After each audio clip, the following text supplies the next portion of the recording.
Kaçağa konu olan saat. Saat budur dışarıda. Çekilen resim. Urfa'da TEDAŞ'ın bana gösterdiği resim. Aynen şöyle. Kimse dokunmamış. İki kablo. İki kablo. Biri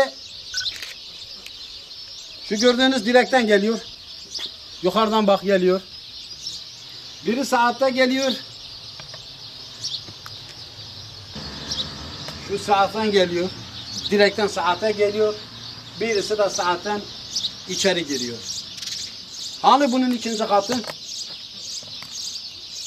İkinci kat ne demek? Benim bildiğim şekil. Benim birinci kat, saate gelen kat, bu saatten içeri giren kat. Nasıl nerede? Ha. İkinci şey nerede? İkinci kat nerede? En yakın direk bu. Aramız 5-6 metre. Direği incelesinler, saati incelesinler. İkinci kat nerede? Çalışıyoruz. Tarlalarda çalışıyoruz. Bazen gece de eve gelmiyoruz. Aylık fatura düşük olduğu zaman nedir? Kaçak kullanmışsınız efendim. Mesela burada. Yoksa ne kaçağı var ne ikinci katı var. İftira, iftira, iftira. Hani ikinci kat?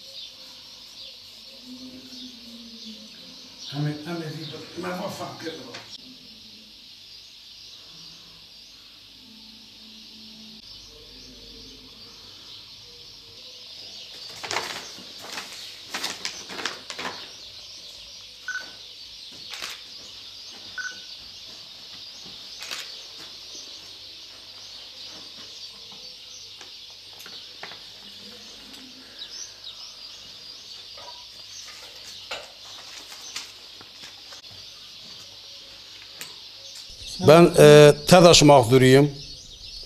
Türkiye Elektrik Kurumu'nun sözde bana icradan bir mektup gönderilmiş. Mektup nedir? 11. ay 2018'de sözde ikinci bir hat eve çekmişim. Benim evim yol kenarında. Avlum yok. Benimle yol arası 5 metre. Kaçak ekipleri yolda geçerken evin önünde dışarıda olan saatin fotoğrafını çekmişler. Doğrudur. Fotoğraf benim evimindir. Ama ne ikinci hat var, ne üçüncü hat var, ne kaçak var. Gittim Şanlıurfa'ya gittim. Akçakale yolu üzerindeki şubelerine gittim. Orada detaylı şeysini çıkarttım. Kaçak kayıt dökümü. Burada ne diyor? Burada 11-2018'de sözde kaçak yakalanmış, 180 gün kaçak bedeli bana kesilmiş. 5 milyar 700 küsuratını da şu anda bilmiyorum, 6 milyara yakın bir para. 11. ayın faturasını ödemişim. 12 ödemişim, 1'i ödemişim, 2'yi ödemişim, 3'ü ödemişim, 4'ü ödemişim.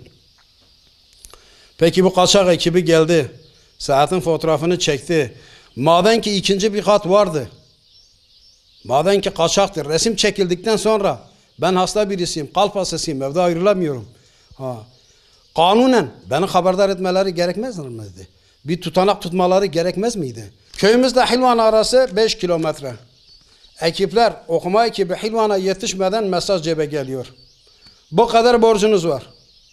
3 gün içinde ödeyiniz. O 3 gün içinde ödenmediğin takdirde ikinci bir mesaj cebe geliyor. 5 gün içinde ödemediğiniz takdirde elektriğiniz kesilecek. Peki 11. ayda ben kaçak kullanmışsam niye tutanak yok? Tutanakta benim imzam var mı? Bana haber verilmiş mi? Yok. 5 ayın faturası niye geliyor her ay ödüyorum? Bir 50 kağıt, 100 kağıt, 30 kağıt, 40 kağıt her neyse faturanın. 2-3 sefer mesaj geliyorsa 6 milyar para için niye herhangi bir mesaj gelmedi? Benim saatim budur burada. Elektrik mühendislerine incelesinler. Saati takan tektir. Mühürleyen tektir. Ben değilim. İşinde ne var ne yok ben orasını bilmem. Çünkü tek getirip takmış, mühürlemiş gitmiş. Saate oynama varsa tamam, ben cezayı öderim. İkinci kat. Benimle direkt arası 5-6 metre. Direkt evimin önünde. Havada direkt saate geliyor. Saat de evin önünde, dışarıda asılı. Peki bu ikinci kat. Hangi direkte aldım? Nereden aldım? Nereden eve giriyor? Nereye bağlı? Benim olmayan şey, haberim olmayan şey. Bunlar nasıl tespit edebiliyor? Türk hukuku, Türk yargısı, yargıçlarımız, emniyet teşkilatımız, BİMER'imiz, başbakanımız, elektrik kurumumuz, Enerji ve Tabii Kaynaklar Bakanımız, Cumhurbaşkanımız, bunlara bir çare bulamıyor mu? Bu tedaşi edemiyorlar mı? Yeter artık, yeter diyoruz. TEDAŞ Güneydoğu'da milleti resmen, yani bence kendi kanaatim, çünkü bu konuda çok mağdur olan kişiler var. Evini satan kişiler var. Tarlasını satan kişiler var. 3-4 yıl TEDAŞ'ın borcunu ödeyeyim diye başka Ege'de, yok İç Anadolu'da mevsimlik işçi olarak çalışan vatandaşlar var.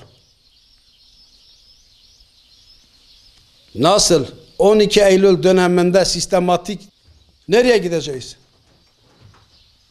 Hangi mahkemeye gideceğiz? Engelleyen yok. Nereye gidiyoruz? Vay efendim. Teke gidiyoruz. Ya kardeşim budur. Diyor fotoğraf çekmiş. Fotoğraf nasıl çekiliyor? Her ekibin eline son model, son teknolojiyle çalışan bir kamera vermişler. Bir de kaçak yakaladınız mı %20 sizindir payı. Hiç kimsenin haberi olmadan adam yoldan çekiyor, sokaktan gidiyor, tık resim çekiyor, gidiyor.